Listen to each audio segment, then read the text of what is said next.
There's never been a better time to have SiriusXM. With even more exclusive content, with over 150 channels in your vehicle, including the widest, deepest variety of music, ad-free. Root for your team. Get news. Listen to whatever makes you laugh. And hear all about your favorite stars. Your Platinum Plan offer includes more than ever before to enjoy online, on your phone, or at home. Create your own ad-free personalized stations powered by Pandora. Hear ad-free extra channels filled with music and enjoy favorite shows with SiriusXM Video. Thousands of hours of shows and performances on demand. What you love is on now.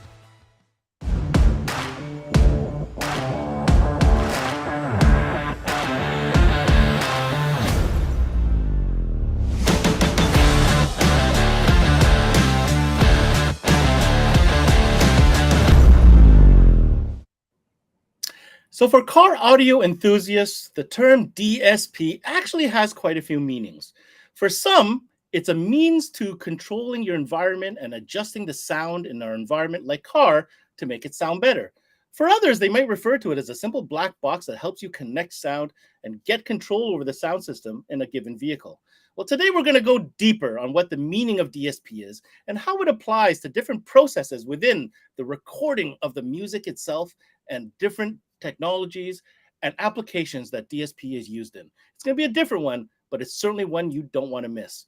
This is CMA Workshop, Audiotec Fischer DSP, and it starts now.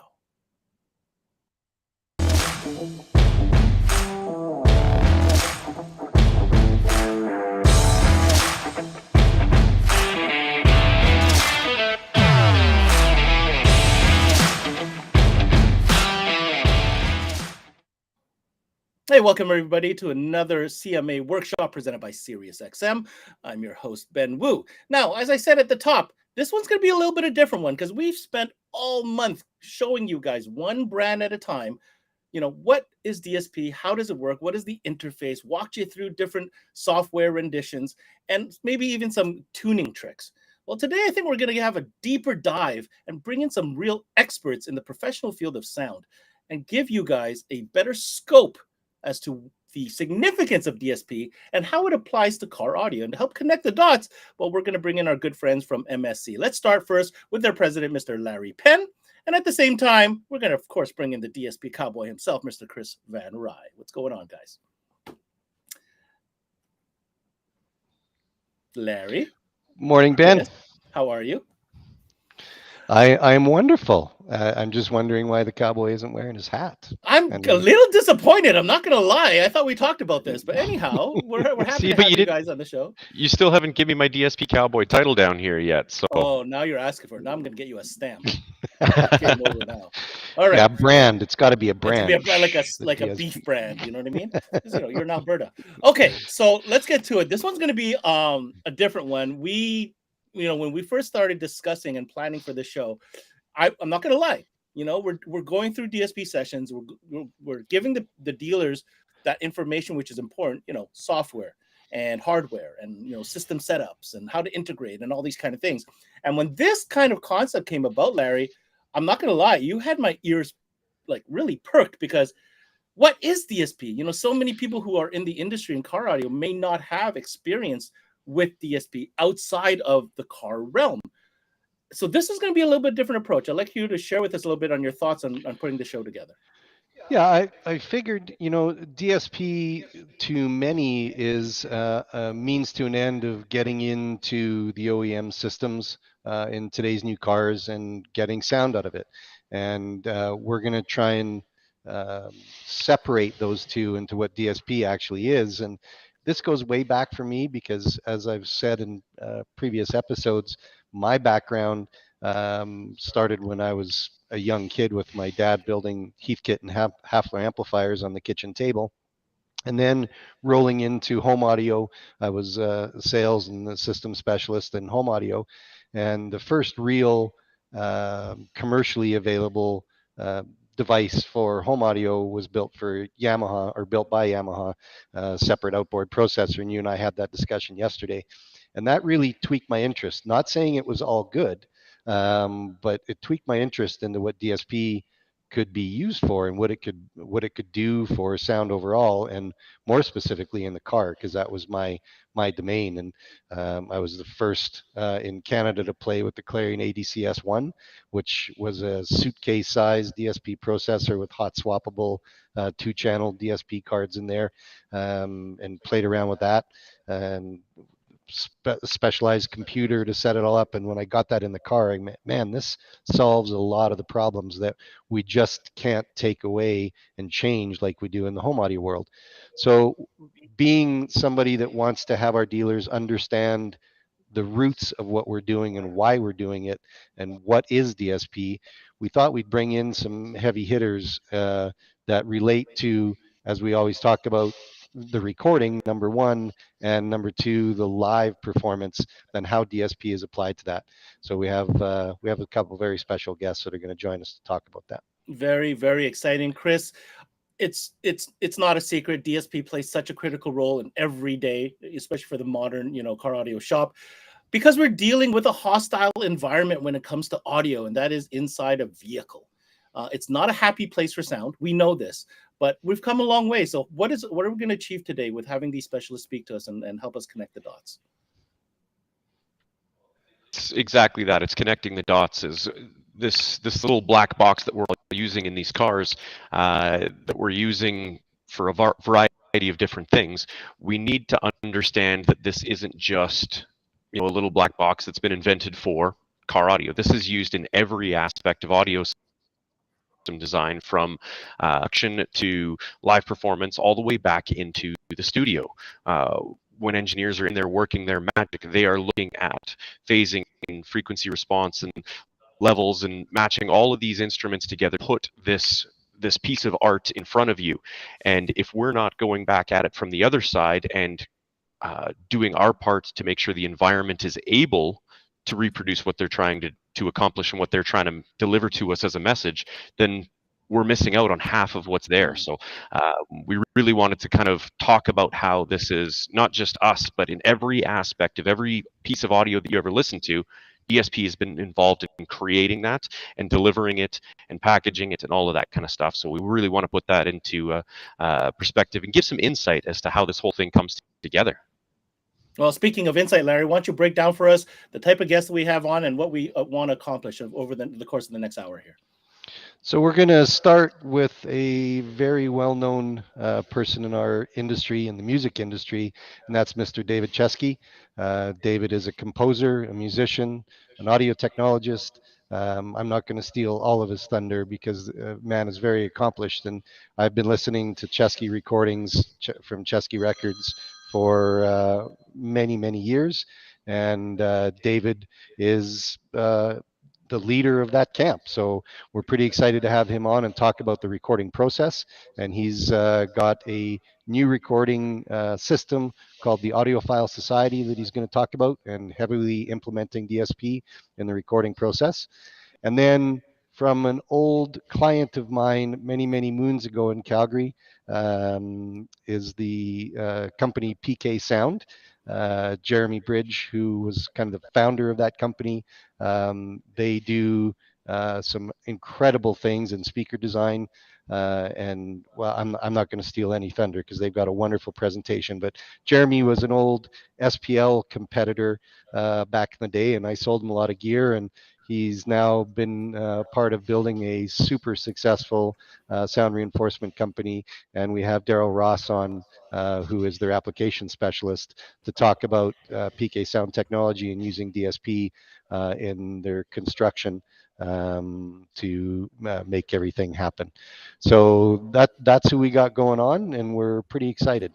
Amazing. Well, let's get right to it. Let's learn. Let's dive deeper than we've ever gone before. We're going to go beyond any conversation I know that I've had with DSP. I do have some limited experience in studio and in home audio, but I think today I'm ready to get schooled because these are two professionals that absolutely deal with DSP on an everyday basis. So let's go ahead and set this up.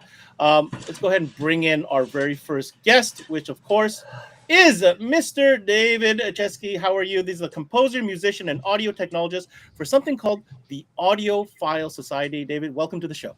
Thanks for having me. David, you've been in the audiophile recording business for quite some time. Can we start by you giving us a quick background on where you've come from and perhaps where you're headed with all this?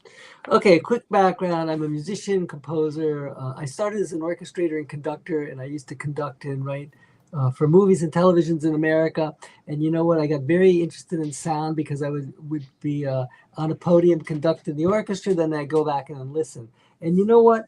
I would listen out there and the band sounded great, the orchestra sounded great, but when I went back into the room, it sounded awful because they had like 50 or 60 microphones, like every instrument had a microphone. And I said, you know something, one day I'm going to start a label and I'm going to do this from the point of perspective of a conductor. You have two ears. I started my label Chesky record with a C24 microphone that is left and right, and that's how we did all our records. So you're hearing it from the point of a one-point microphone, a one-point person, conductor, in listening to whatever event. If it was jazz, classical, whatever, that's how we did it. That was our recipe. And you know what? I'm not negating people who want to do 100-track recordings. That's cool, but that's how we started. From there, we started doing different types of recording. We were the first to do oversample recordings. I was the first to do 9624, first to do 192. We pioneered DSD, so I did all these formats and pioneered them. Then I said to my brother one day, you know, I noticed these record stores are going away. How are we going to get these high definition products to our customers? We came up with the idea HD tracks. We were the first people to do high resolution transfers on the web. So that's our other company, HD Tracks. Now where I am now is I'm starting a new company because I'm very interested in 3D recording with DSP. And this is my fun project. So how we can expand two things. How we expand the 60-degree triangle for home listening and make it immersive. And we're not talking surround. I'm talking 3D, immersive 3D, which is different than surround. Okay. And then the other thing we can do is externalization with headphones. Normally you listen to headphones, the sound is in your head. We can make it come out to here. So that's what we're trying to do with a lot of cool new young artists as well. I just want to have fun at this point in my life and do the same thing. I've done hundreds of records with one-point microphones, et cetera, et cetera. It's time for me to try something new. So I started this company, the AudiofileSociety.com. You can come, you can get a free sampler, you can check it out for yourself. Wow. That That's was a lot quick in one sitting. Yeah, It that goes was a like lot. You know speed what? reading with David Chesky. Listen, I'm leaving out the piano, the ballet, symphony. I'm leaving all that out. That's the quick Reader's Digest version. Those are the Coles notes. Okay, well, we appreciate Yeah. you. I mean, that was great. Yeah. When you say binaural, you're talking about like a left and right microphone single source point recording. Is that what you're There's referring two things. to? No. First of all, there's Bloomline technology, which is a figure eight capsule, okay? And you pick up left and right. You pick up the M and the S and you melt it together. Or you could do spaced homilies. Binaural is a head, and the head has an ear, and the ear has the pinna. And the pinna is the most important thing in binaural because that separates binaural from a spaced omni. Because a dummy has an omni microphone, but your ear shape is what makes you sense spatial cues.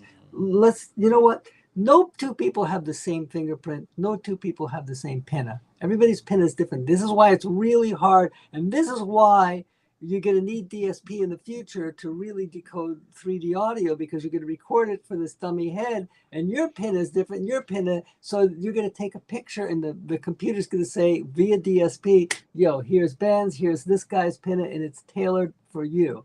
So that's going to be the thing, and that's the difference between binaural and spaced omni. Well, thank you for that clarification. Larry, did you have anything to add to this brief history? Because I want to dig in a bit here. Yeah, I was just going through memory lane of following David's career because I was the guy listening to all the stuff that he was creating, and everything that he's done is kind of next level. And the Audiophile Society, although limited choice right now because he's just getting going, you need to go on and download that and listen on headphones. There's a headphone mix and there's a 2-channel mix, and he'll get into that later on. And also HD tracks. You guys have heard me talk about this forever and ever and ever. Now, as Canadians, we don't have access to all of the music that we can download from HD tracks, but there's still plenty there that we have rights to that you can go and buy and download. So it's been such an amazing career for David to see the evolution of what he's doing. And we're super excited about the Audiophile Society and the recordings that he's doing. And just a little interjection, you have to go and download his daughter's album. You look at the picture, you listen to her voice. She's got to be mid-20s, but she's actually 14 years old and has an angelic voice that just, in a properly set up system in the car, she's sitting right on the dash and you can hear everything. It's just an amazing, amazing recording. So I mean, it's no question, you obviously are renowned for your work in creating, really high quality music recordings, right? I'm general. Yeah. What's been the driving force though behind delivering such superior listening experience? Is it for the music lovers? Was it just for yourself? What was the driving force behind all You know what? The driving force of everything is for me. I say I dig it, therefore other people can dig it. I just dig it. Listen, you know what? I'm a musician, but I'm also an addicted audiophile. I love sound. I mean, I spent my life in studios. I've spent my life in the studio, and I just was fascinated by this. I mean, I love speakers and I love this. And I'm going to tell you the thing I dig about audio. Because the kind of music I want to listen to, I can't go to a symphony and hear it Friday night, okay? I can listen to what I want to listen to anytime I want in my house. And if you have a great system, that for me is the best thing. So Sunday, let's say you have tickets Friday night to hear something, you don't feel good, what's the point? Sunday morning, you get up in your pajamas, you hear something on a great stereo, you get in your car, you hear it there. You can hear whatever you want in anytime you want it. And for me, the goal is to remove. It's like a glass. I want to remove the glass and make it as clear as I can so you're right in the room with the musicians. Whether it's in a car or whether it's in your home, there's nothing between you and the musicians. I don't want you to have my version. I want you to be there with the musicians. Amazing. That's one of the best explanations I've ever heard about that. So you mentioned the Audiophile Society. Larry was just talking it up. What makes this project different from everything else that's available out there? Because I have heard of different options or different avenues to get higher end audio tracks. Give us some gravy here. Okay, the Audiophile Society is about spatial audio. Here's the thing. Let's go with speakers for a second. You have speaker, left and right speaker. You sit in a 60-degree triangle. The music doesn't go past the speaker, right? I found a way with DSP to get way past the speaker. Okay, so it's immersive, it's massive. Okay, so that's what I'm trying to do. And then you feel that you're in a space. Okay, it's and the thing about this is you don't need other things. There are devices you can spend money and you could do crosstalk cancellation, many things to make it bigger, but you got to start doing this. What I'm doing is doing my own thing and printing it on the file. You just play it back, it's there. Now, I'm going to be honest with you. If you have speakers set up in a room with a concrete floor and all glass windows, save your money. Because you have to have a treated room. I don't know if it's a car, a room, anything you want. It has to be treated because I want you to have a direct sound from your speaker to your ear without any extra reflections, because I'm going to put the reflections in there I want you to hear. So I don't need to hear your TV set reflection, your glass window reflection, because that's only going to mess up what I'm doing. So the idea is if you want to listen to this back or anything back, people should have a setup. You should be in the near field, a 60-degree triangle, okay? And if your speakers are 10 feet apart, you should be 10 feet away as well. Equidistant triangle, and have a room that's treated. If you're in the near field, if your room is bad, then be in the near field. The next thing we're doing is 3D with headphones. When you hear headphones, it's always coming from inside your head. We're working on ways to externalize it and put you in a space as well. So those are the two things: externalization with headphones and immersive experience with two speakers. I'm just going to comment on that. I can sort of imagine what you're doing with the 2-channel system and building up that stage beyond the physical position of the speakers. The headphone thing, I don't even understand, because I mean, the speakers are going right into your ear. Don't understand how you can do that, which leads me to my next question. How exactly are you using DSP to capture or manipulate to deliver such a, immersive experience, as you would say, from the music standpoint? I use DSP different than you guys. You guys use DSP primarily, I guess, to make sure the room is flat, to make sure there's no reflections, blah, blah, blah. I use DSP as a paintbrush. I say to myself, you know what? I want more stuff there. I'm going to create it with DSP. I want this to come up, DSP. I want this to go back. I create these 3-dimensional spaces with the artistry of DSP, not following any textbook or law of science saying this. I go by my ear and I use it as a paintbrush. I know that the combination of this sound and this sound will equal this. So that's what we're doing over here, is kind of doing the creative aspect of DSP. And we print it on the tape, and then you play it back. And if your system is set up, you'll feel like you're wow in a space, or the people are right there. You know what? Sometimes when I hear hi-fi music, it sounds like paper cutouts. There's no density to the sound. I want my records to sound like, there's like somebody there with a few 100 pounds of density there, and the spaces in the objects are in a real space that it's dense, not this flat paper cutout. So that's what we're trying to do, give you really good front to back depth, great spatial cues, and we can also put height information in there. By doing phase manipulation tricks, we can trick the brain into thinking it's height. A good thing to prove my point that everybody should go online and watch is something called the Bergerk Effect, because we don't listen, we don't see in the world, we interpret it. And the brain is hardwired for certain things. The Bergerk Effect is a little explanation. The guy's going ba, ba, ba, and then he says va, va, va. When he says ba, they superimpose him saying va, and you'd swear $1 million bet he's saying va when he's saying ba, because the eye trumps the ear. And as human beings, we're hardwired to certain things. And the worst place human beings hear is right in front of your nose. Why? Because you have eyes there. And it's a bitch. And this is the hard thing with binaural. It's the weakest part of the binaural spectrum, because the brain says, I don't need to hear well there. My eyes are going to tell me what's there. It's fight or flight. It's all based, it's their survival. So you should check this out, this Bergerk Effect. It's really cool. And also, like I said, we have to trick the brain into thinking we're in spaces. Amazing stuff. And surely this is technology that's progressed over the years. I mean, none of this manipulation you're doing is a physical manipulation of the recording, but done in the post, correct? Through your DSP manipulation. Yes, it's all done with DSP. And you know what? The theories have been around for 70 years. Some of these theories, crosstalk cancellation, but they could never be implemented. We didn't have the computer powers, the processing DSP power. Now that we can implement it, it can be done. And, and I'm sure as microprocessors get faster and faster, I'm sure the guys are working on this at Meta, at Facebook, with the glasses. You see the virtual reality, you get a headache now because the processing power is not fast enough. You have the screen door effect. Mm-hmm. And when they get that, the 4 or 8K, then all of a sudden you're going to feel that you're there. And it's the same thing with audio. That's why we use higher sampling rates, to make you, so the brain says, wow, I'm kind of in this space. It's, what we're doing?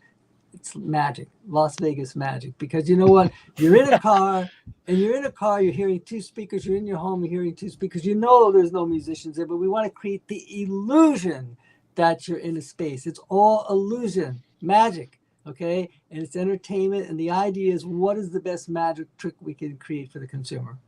That is exactly right. You nailed that one on the head. My last question to you, you touched on it, and that was about optimizing your listening space. Now, as you know, we have a really crappy listening space in a vehicle, right? In a car, there's all kinds of materials and obstructions and speaker placements and stuff like that. But in your world, how important, to what level is the importance of that space when it comes to optimizing that listener experience to recreate what you're trying to establish? Sure. Look, there's two ways to listen. If you're cooking dinner and you want to hear music in the background, it doesn't matter, anything. But if you want to listen to music and recreate what we're trying to do and make it a very immersive thing, then you need to make sure that your walls are treated, you don't have, hard surfaces all the place, and you're in the near field and you're in an equilateral triangle. You know what? If we watch Star Wars on our iPhone, you can follow it. But it's not the same experience as watching it on an IMAX screen. Correct. And that's all we're doing. You can listen to the music while you're cooking your dinner, but it's not the same experience as sitting in front of two great speakers, whether it's in a car or your house, and really like getting that, wow, this is amazing. Okay? Because we can listen to our favorite songs on the worst AM radio and you can still enjoy it. We're just creating a different experience. Next level stuff. Yeah. Larry, I'm going to leave you the last words before we let. Yeah, I think what David David's go. saying, in the home environment, we can do all those things. In the car, we were joking in the backstage before we came on of putting treatment all over the windows, front, back windows, side windows, and just mashing the throttle and driving on autopilot in a Tesla. I guess it might work, but in the car, we can we know the importance of DSP to try and tame some of these things and do some signal alignment on all the drivers in the car so we can take advantage of David's magic and his illusion. And when you hear that on a properly calibrated car system, it's special in the car. It adds another dimension of the drive, and we encourage you all to do that. So Very, the very good. Audiophile Society, get down there and buy the albums that are available. You're not going to have DJ Jazzy Bass Bugger on there, but you will have some good music. What kind of music? Can I ask? What kind of music should I expect when I go there? What types of music? Well, we have, we just started out. We have 7 records. We hope to have 20 by the end of the year. We have blues, we have jazz, we have soul, we have classical, that kind of stuff. And we're gonna also have with vocal or music. mostly instrumental. Some is vocal, some is instrumental. Okay. We're gonna also have some ambient music and computer music and things like that as well. Nice. And we have some extremely. I have a record on the graffiti jazz. Some of the tracks, if you want to test the subwoofer out and your neighbors are not home, that's it, because they go really. We don't care low. about if the neighbors are home, just so you know. No, it'll shake. It'll shake the. Some of the tracks in my graffiti jazz will shake any subwoofer in a car, or because I did it on purpose. I have subs here. I said, I'm just going to put some incredibly deep bass in here, and it's there. Beauty. Cool. Can't thank you enough, David, for joining us. I know you're busy. Thanks for having me. This was very, very insightful information, and certainly we're going to be discussing this well beyond this one show. So thank you so much. Great. You guys be safe and have a good day. Cheers. Take care. Thanks, David. Okay. Take care, David. All right. So that was a very interesting individual indeed. His name, of course, is David Chesky from the Audiophile Society. Make sure we check that out if you're into some serious, high-definition, immersive audio stuff. Let's go ahead and bring in our next guest. So then we're going to go to another angle here to give you some more perspective and add more layers to this cake, if you will. This next guest is the global application support individual for a company called PK Sound. His name is Daryl Ross. Let's go ahead and bring him into the studio and find out what his take on all this is and what we can learn from him. Hey, everyone. Daryl, welcome to the show. Hey, Daryl. Thank you for having me. First and foremost, let's learn about you. You know, who you are, what is your position at PK Sound, and what you're all about. So I work for PK Sound. We're a loudspeaker manufacturer in Calgary, Canada. And my specific position is global application support, which essentially is handling customer education, customer support at a sort of top level, and then we get deeper as they need to go. So I do product development and technical sales as well. Very good, very good. So we've established that you're certainly a specialist within your realm. Of course, the follow-up question, this is, who is PK Sound?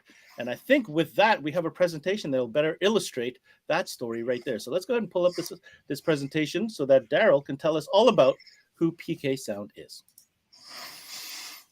Okay, I don't know that everybody can see me. I maybe I'm off to the side, but you're off to the side. PK Sound's a loudspeaker manufacturer in Calgary, Canada. We're well known throughout the world in the last few years with a innovative product, which is known as the Robotic line array.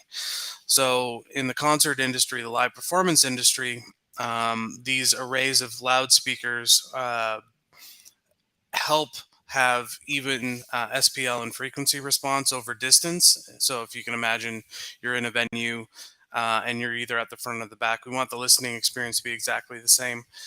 Historically, this has been a number of loudspeakers that were just simply pinned together, and you set the angles by pinning in a certain place, and there's a lot of lifting and pushing and pulling. And what we wanted to do was make that easier, safer, and faster. So we put robotics in the loudspeakers. And not only does that allow us to fly it up straight, move them into position while they're in the air, it also allows us to make changes while they're in the air. And in this video clip, you probably might have seen that the waveguides, which are essentially the mid and high frequency section, they will move shortly towards the top of the frame there. We can also take the room out of the equation. So for example, typically if you go see a concert and you have a left and right PA hang, chances are that PA hang is going to hit the wall and bounce back in. So someone further in the back of the room is going to have a lessened experience because they're hearing both the on-axis portion of the PA, but also the reflected portion. So we can also change our directivity to suit venues as necessary. So that's me. We already went through that. And again, so back history of PK Sound. So we were established in 2005. Jeremy, who Larry referred to earlier, was building loudspeakers in his garage. And we started doing a lot of electronic music events here in the west coast of Canada. Once we started doing some of the larger acts like Skrillex or Bass Nectar, we decided we needed to buy or build a better box. And that's how the sort of concept of the large format robotic line array came about.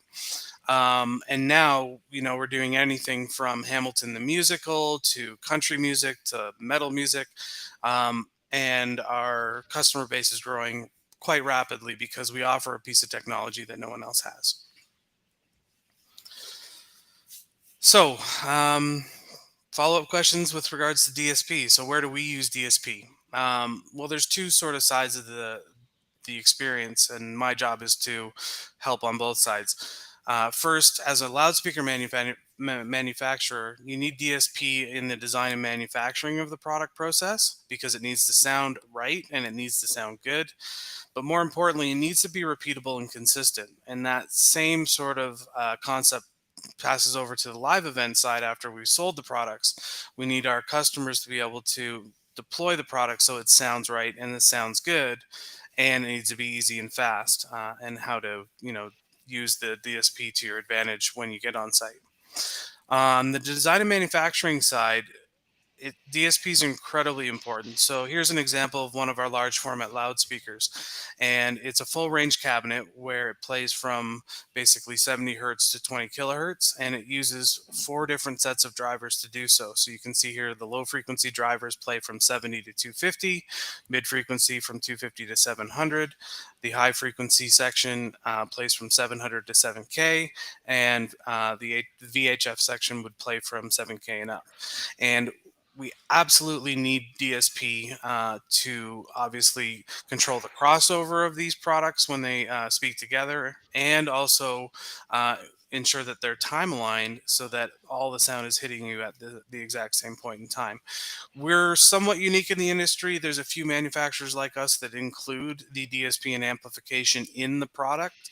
There are other products out there where the amplification and DSP is external in amp racks that are on the ground, and they have to run massive looms of cable up. We took the approach, just get power and signal to the box, and then you have control of it via your software. With DSP, we also control the EQ side of it. So this is from an input and output standpoint. And DSP in our world is also heavily utilized to ensure protection of the product, whether it's gain reduction, limiting. The type of limiter might be initially a soft knee, it might be a brick wall, there might be full power limits. DSP is used in all these sort of stages of the manufacturing process to ensure that this product, this one box, sounds a certain way and does a certain thing. But further to that, the need for it to sound good and sound right, you also need to have every product that comes off the line sound the same. So, if you look at our graphics here on the right, we want to ensure that product after product after product sounds exactly the same, because the customer in the end needs that to happen, especially in large format concert touring where you have these line arrays. If any one product is deficient in low frequency or high frequency or somewhere in the middle, that's going to affect the line and produce a poor result. And then not only that, but we need to have a sonic fingerprint that when we produce our smaller products, that it sounds the same as well. I remember when I got into car audio that, I would buy a JL Audio amplifier, and I would get a birth certificate for that. And every one of our products essentially also has a birth certificate because we need to ensure that it's sounding exactly the way we want it to. And that way it also interacts with the subwoofers, for example, in the bottom image there, that the crossover is correct. We get the right um, uh, slope to our overall sonic signature. So that's where we use it specifically in manufacturing, is ensuring that every product coming off the line is exactly the same or as close to it as possible, because some drivers might be a little bit slightly different than each other, and we have to make sure that they fit that same frequency response and amplitude. And the live side of things, this is where we use DSP in a slightly different way as a sort of a whole. So typically in the workflow of a live production, you have setup. And once you're done setting up, you start giving everything power. You'll send it pink noise. You'll set up an RTA mic and a piece of software. Quite often in our industry, a lot of people use a product called Smart with 2 A's. And they start looking at, number one, the frequency response, especially in how the venue affects that frequency response, and then also the time alignment. So they use DSP, or we use DSP, to help them properly time align the full range product to the subwoofers, for example, on the floor. And then the front fills need to be time aligned, then the outfills need to be time aligned, and if you're in a big enough venue, even the delays need to be time aligned back to the stage. So DSP is used quite often in both the time alignment and EQ and phase part of setting up a show and ensuring that everybody has a good day. So yeah, that's where large format and live events are using DSP these days. And as DSP advances in terms of filtering, people wonder, like, why would you need FIR filters or IIR filters and things like that? Well, it's to demystify it a little bit. We want to ensure that if you're at a concert and it's a very large concert, that these really large speakers that are in front of you aren't like melting your face if you're in the front row. So something like an FIR filter would be used to tame the high frequency, which can be pretty damaging, almost weaponizing if you're that close to a large format speaker. We want to tame that high and mid frequency down without breaking the coherence of that entire array, or that in phase, if you will, of the entire array. So yeah. I got some questions for you real quick on this presentation. Sure. And you said something there that really rings with us, because it's something that we promote a lot here on CMA, and Larry and Chris have always promoted this.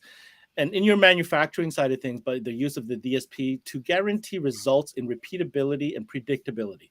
And that is so key, because for dealers, for us, when we're teaching them about a system, for them to be profitable, they have to be able to guarantee repeatable business and predictable results. And it's good to see that same philosophy applies on the manufacturing side, Larry. I think you understand what I mean by that. Yeah, as Ben said, we've always discussed the predictability of what's the system going to sound like when we get it done, and then we need to repeat it over and over and over again. Well, you've also heard the line production high end.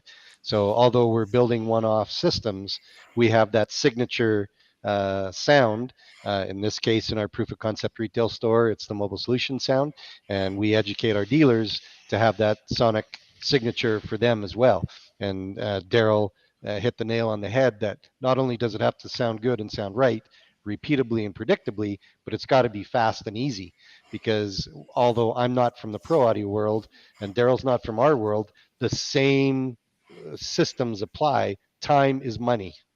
And when they are, the main goal is to give, correct me if I'm wrong, Daryl, but the main goal is to give that listener the experience of a lifetime. They've paid to be there. They've flown in from out of town. They're there to see their favorite band, or they're there to dance party away to all their EDM favorites. That's the important part to us in the car, is that's their experience every day. So the concept is the exact same. I have a couple comments. So, like, your industry and our industry is exactly the same in that, you could have the best sounding sound system in the world, but if it's deployed incorrectly, the last thing anybody's going to want to do is sit in front of your sound system again. Especially if And it's melting your face off. Some With kids a like sonic that. assault, right? No, for Some sure. kids like that. But there's a saying we have in the industry is no one goes home humming the light show. Right. That's right. And the last thing you want to do is be the point of failure in a concert. The lights can go out. If there's no sound, that's a problem. Lights go out, you can still hear the artist. Yeah, absolutely. And the other thing I want to comment on is in the live production side of things. I just had to make the comment. I'm going to ask Chris to comment on this as well. That process of once everything is set up, of having the RTA, getting the microphone, setting up the delays. I mean, that's exactly almost page per page, exactly what we have to do in car as well, isn't it, Chris? Yeah, the basic fundamentals of how you're putting that system together and what you're delivering to the audience, or in our case, the pilot of the car itself, the same processes are there. And it's interesting to me because my first interaction with PK was at a small venue here in Calgary. It's a historic music site. And I remember sitting in there having a drink. They had music playing in the background, kind of, as David had mentioned, just background noise. But it came on, and there was a song that I had known really well, and it was like the artist was there. I started looking around. I thought the stage was empty up there, and it was. Well, sure enough, I look up and I see the monitors, PK's monitors all the way around. I see the little badge, and I started investigating into it. And the technologies that these guys use, and especially today with Daryl kind of expanding on his processes of dealing with time alignment, getting these systems in phase as best as possible, optimizing equalization. This is how you're going to deliver this stuff. And the fact that this company can sit down with their same basic process, the same basic equipment, the same technologies, but deliver the best possible experience from a Broadway show like Hamilton to Dierks Bentley, a country show, to EDC in front of 250,000 or more people, and an artist like Skrillex, who has such a signature sound that is basically there to bash your insides into oblivion with bass response. These are all people who have chosen this process and these products that PK is using, and seeing how heavily they rely on DSP to be able to consistently deliver what those artists are trying to accomplish is an absolute testament to what our industry is trying to do. It's the exact same thing. I have to comment on one more thing, and that is, Daryl, not only are you optimizing DSP technology in both manufacturing and the live performance, EQing, all that, but now to have the physical robotic maneuvering. Isn't that cool shit? That's just next level. Like, when are we getting robotic car audio, guys? That's what I want to know. That's what I want to know. Last question for you. Obviously, I'm still mind blown a little bit, but the value of going with a PK sound system, between the robotic arm and on the DSP application, to really custom tailor that experience to either the artist or that type of music, and most importantly, to that venue. I mean, that just provides incredible solutions at a next level type of approach. Daryl. Yeah, I was telling Larry a quick story. There was a music festival where one of our customers was deploying a PK sound system, and they did their sound check. Everything was good. Everybody goes home for the day, come back in the morning, pull the tarps off of everything, fire it up, and food trucks come in on house right. And the playing area suddenly had essentially a reflective surface 200 feet that way. But because of our loudspeakers being quite wide, when you have them wide open, I was about 400 feet back, and I was hearing a snare drum coming from the stage, and then a couple milliseconds later, also from the right. And it was the snare, the sound bouncing off that food truck and hitting me. So I radioed over to front of house where the operator was, and I said, could you take those waveguides and take just the house right side and move the top 3 boxes in 30 degrees? And suddenly it was gone. And to be able to do that live and on the fly, that's one of the reasons why, we're getting noticed, because things change all the time. Another thing that's interesting is, the weather gets really bad and suddenly there's a really strong headwind. Well, most of the loudspeaker deployers in the world will immediately lower the motors and rest those PAs down because they're a massive wind load. And when you do that, when you take this curved PA and suddenly touch it down, now there's speakers firing into the stage or into the back of the security guards in front of the subwoofers, and it's just not practical. And in our world, we're like, sure, type in a few angles, change the shape of the PA, and as it comes down, it actually still hits the audience, even though it's touched down. I mean, There's to physically adjust that on the fly, it's not possible. I mean, it's just not possible. I don't care how much manpower you have. It's just, you have a crowd there. You've got all these obstacles that weren't there during setup. There's a million different things why you can't do that on the fly. But with that, it just kind of solves it all. Larry, I'm going to give you the last word before we let Daryl go. cheers. Yeah, I think you can understand with our excitement of understanding from recording to now with Chesky to the live representation of what our customers are coming to hear. Now, don't think for a moment that the majority of people coming to see Dirks Bentley with the PK sound system, there's going to be freaks like Chris and I will go, it's PK sound system, let's go listen to it. But the majority of the crowd is there to do what? They're there to experience that show for 2 hours of their life. And it's guys like Daryl that are taking the time to get that reflection off the food truck away. The regular end use consumer doesn't know why that's there, but now they're at that show and they're going to enjoy themselves immensely without any complaints about the audio and the reproduction. And that's what we want to do on the car side, is tame all those things, even though the consumer doesn't know they're there. The consumer doesn't need to know that we're doing this with our system, just like they don't need to know that it's robotic waveguides. It's just the fact that the people that are setting up the system for that customer, that end user, that music lover to have the experience, that's what PK Sound is doing in the live realm. That's what David Chesky is doing in the recording realm. And that's what our dealers were teaching them and helping them understand the importance of delivering that experience to the end user in the car every time they fire it up. Very good.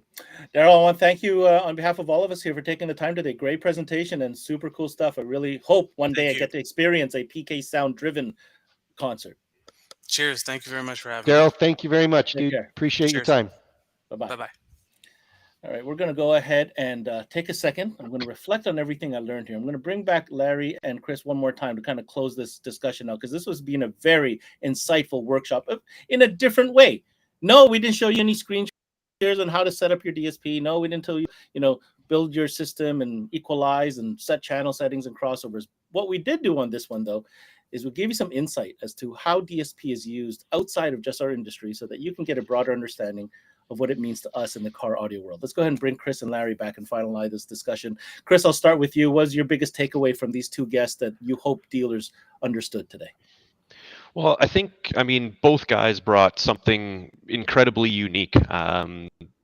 David Chesky, obviously, his opinion of using it as a paintbrush and using it to create and deliver what's going on in his mind and what the artist is trying to deliver as a message into the systems is huge, telling us how much work goes in up front that we're trying to reproduce, that this isn't just going to be chuck some speakers in the stock locations off the factory radio and hey, we got a great audio system. No, there's more to it. If we really want to bring that Vegas magic trick, as he called it, to life, we've got to be able to optimize on our end. And he talked about some of the rules that we oblige to in the home audio world. We can't in the car, but the DSP sure gives us a lot of tools to help get us as close as physically possible in this hostile environment that we're doing. Daryl obviously goes in a whole different direction than David, but also very applicable to what we're doing and trying to accomplish this stuff and all the work that they have to do to create the best possible experience. I mean, Larry had touched on it a little bit, that these people are spending all this money, they're taking time off work, they're traveling, they're going to other cities and getting hotels and rental cars and dinners and all this stuff for this unbelievable musical experience. But when they've got something that's truly special, it hangs with them even longer. And we talked about Dirks Bentley. Okay, maybe it doesn't draw the traditional audiophile crowd, but I guarantee you, from an artist standpoint, if he shows up, plays for 18,000 people in an arena, and every one of them is hell-bent on buying tickets for the next time he's in town because of how great a musical experience it was, his ticket price rises. Mhm. And as these artists can continue to do that, they can build their lives around that kind of stuff. Well, it's the same thing in our shops. As we build better products and deliver more accomplished audio systems, people see more value in what we're trying to actually do. They're going to show it off to their friends. They're going to brag about it. They're going to make sure that they never have another car that doesn't have your branded system in there. They are clients for life when we can recreate that kind of stuff. And I'm always intrigued because in the 12-volt world, we get these clients that come in and, he's not the audiophile type. He doesn't want that. Well, in most cases, these people don't know that they want that. Daryl talked about the food truck. None of those guys know that happened, that was a problem that had to be solved. The client doesn't know what they want. They know they want great sound. Yeah, can you imagine? Oh, honey, look at those food trucks. That's really going to screw up our experience. No, said no. That's not happening. Yeah, Other said no than, one ever. oh my God, look at the great food options that we Right. just got here. Hey, We- Larry, we- I'm going to set you up. I need to set you up with this. I heard what Chris said. I want to bring this to light. Unfortunately, we spent here at CMA Networks, we've invested an incredible amount of time with tons of great partners talking about DSP all month. Why do we have to spend so much time on this? Because there is a misconception, I believe, out there onto what DSP is. And I believe what we accomplished with today's session is to explain it a little bit better, take it out of the bubble of car audio, right? And show exactly what DSP is in other realms and other facets within audio, right? Both recording and live. Because it's not just, we say the word DSP, oh, you need a DSP, you don't need it. It's not about that. I want you to take it from there. Yeah, the complication in understanding what DSP is, basically we want to control the sound in an uncontrolled environment. That's what DSP is. And as David says, we need to create the illusion, the magic trick of that artist being in the car with us. That's what DSP does. And then on the other side, because of all the dealers we visit and train and talk to, DSP is often misinterpreted as a way to integrate with the factory OEM audio systems. So there's integration tools from PAC and Metra and NavTV and Mobridge and Helix that let us get into the factory system. And then we're using DSP to fix it all. And right. That's the Helix, separation right there. One is to access the data, information / signal. Then Correct. The rest is what you treat the signal. So there's two separate sides of the story here. Absolutely. And there's companies like us with Audiotec Fischer that do an amazing job of combining OEM integration tricks as our one-to-one channel routing and input signal analyzer and all-pass filter and also referred to as phase EQ, all that other stuff. We've got all that stuff in there, which is part of the integration side. And then we have DSP on the tuning side.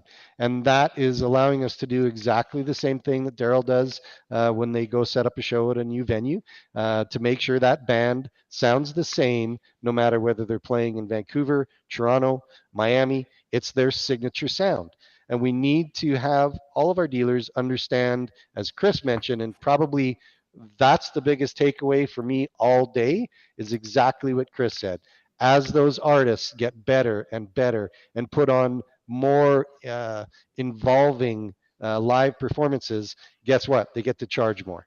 And Chris, well, I guess I got to buy him lunch today because that was the biggest takeaway for me on the show. Yeah, he doesn't need lunch. He needs a Stetson because that's what we need to understand. And I can't drive this home enough that if we don't understand what DSP can do for us, it's not an option. It's a necessity. It's a requirement to deliver a proper audio experience in the car. And if it doesn't excite you to sit down and create this magic illusion Vegas trick that David's talking about in the car, like when Chris and I tune a car, we're giddy when it's all done because it's like, wow, we took this pile of crap over here and now we've created this illusion. If you can't get excited about that, then you're in the wrong business because that's what we're doing. We're creating that illusion for the client. And we're there to help you get that excitement rolling because nobody gets any more excited about it than our company. I'll tell you what, incredible show today, guys. Super insightful. I hope those tuned in took away what we took away from it. we didn't talk about product today, and I have to give you hats off on this one. This was an educational one, and it took a lot of planning, and I think you achieved what we wanted to do here. And I'm sure this is going to be a video that's going to be talked about on the boards, and once the word gets out. However, that doesn't mean I'm not going to do my job and plug you right. So if you're looking for more information from these guys, obviously we're talking about Audiotec Fischer. We're talking from the top down, Brax products, Helix products, and of course Match products. Tons of integration features built in. Check out their website. It's audiotecfischer.de. That's kind of the international site where you can get all that information. And of course, if you want more information on being a dealer, regardless if you're in Canada or the US, it's msc-america.com. We'll bring those numbers up just in a bit while I finish with you guys. Chris and Larry, thank you so much for putting this one together. On behalf of the entire industry, I think this was something that was long overdue. Thank you, and that's what it's about for us. Beautiful. We'll see you on the next one, guys. Thanks, Ben. Ciao. Take care. Again, I'm going to take that opportunity to go out and bring up that information if you missed it. If you want more information on Audiotec Fischer products, check out their international website, audiotec-fischer.de. And if you're interested in becoming a dealer and learning more and getting trained by MSC on how to profit from being a DSP dealer and how to properly apply yourselves, well, check it out, msc-america.com, whether you're in the US or you're in Canada. I want to also take the opportunity to thank our guests, both Daryl as well as David, for joining us today and sharing with us what they know and how they deal with DSP. On that note, still talking about DSP because we are right through till July 28th as we close out our DSP sessions, which literally features every single brand in DSP one-on-one each and every single day. Make sure you check that out. And if you haven't already, of course, visit cmanetworks.com if you like this video and many more that we've done with the boys over here at MSC. Go ahead and check out their page, as well as all things Audiotec Fischer. On that note, thank you for sticking with us on this very unique CMA workshop presented by SiriusXM. I'm your host, Ben Wu. Until next time, we connect.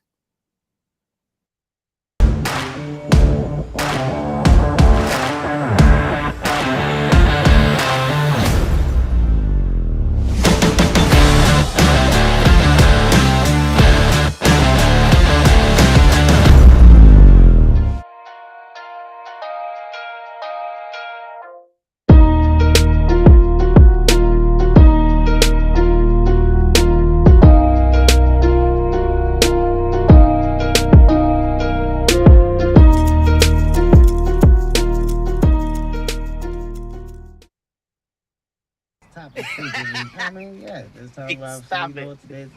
Yo, roll it down. I am. You don't need a car to listen to SiriusXM. You can listen anywhere. You know that, right? What? Kevin Hart's Laugh Out Loud Radio. Kevin, you could use your phone. What? What? Alexa, play Kevin Hart's Laugh Out Loud Radio on SiriusXM. What?